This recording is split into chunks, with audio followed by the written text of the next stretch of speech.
Every afternoon, Thomas the Tank Engine puffs along his branch line with Annie and Clarabelle.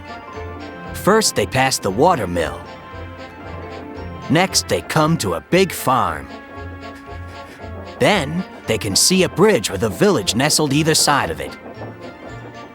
This is a special place.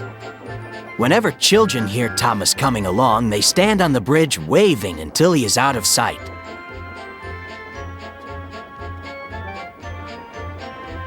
One day, Thomas was running late. He had stopped at the signal before the bridge to talk to some new children. Percy the Green Engine was waiting too. "Hurry up, Thomas," called Percy when the signal dropped. "If you're late, Sir Topham Hatt may get a new engine to replace you." He would never do that, thought Thomas, but he was worried. Next day, Thomas hurried along the line. Just ahead was the goods yard. There, on the platform, was an inspector waving a red flag. Next, Thomas saw some children. They were waving too. Something must be wrong, thought Thomas. This station is for goods, not passengers. "Help, Thomas, help! We're glad to see you," called the children. "Please, will you take us home?" The station master explained to Thomas's driver that the school bus had broken down, and all the parents would be worried if the children were late. Thomas waited as the children walked down from the bridge.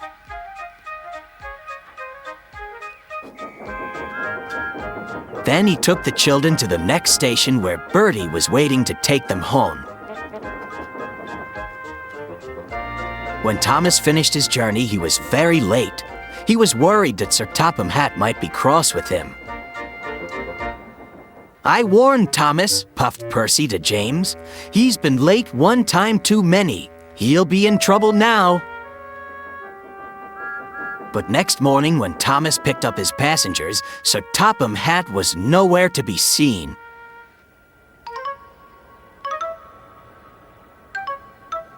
"Thank goodness," sighed Thomas.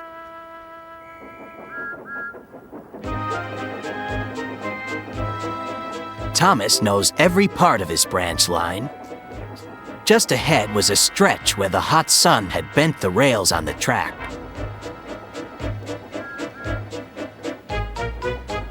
"Careful, Thomas," called his driver, but it was too late.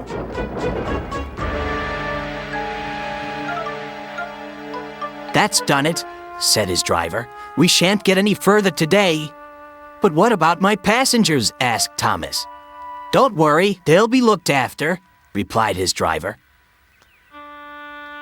While workmen repaired the line, Thomas had to shunt freight cars in the yard. Bertie came to see her. "I understand you need my help again." "Yes, Bertie," replied Thomas sadly. "I can't run without my rails." Bertie set off to collect Thomas's passengers.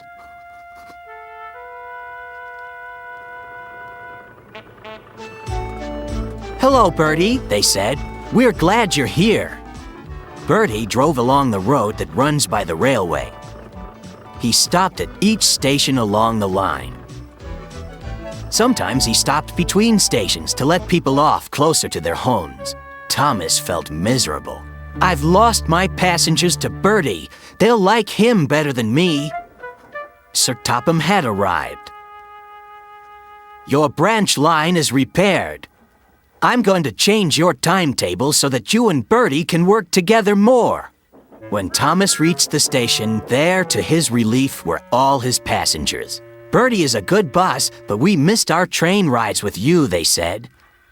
Later, Thomas spoke to Bertie. "Thank you for looking after my passengers." "That's all right, Thomas. I like to make new friends, but I'm glad to share them with you." "You're a good friend indeed," replied Thomas, "and always will be."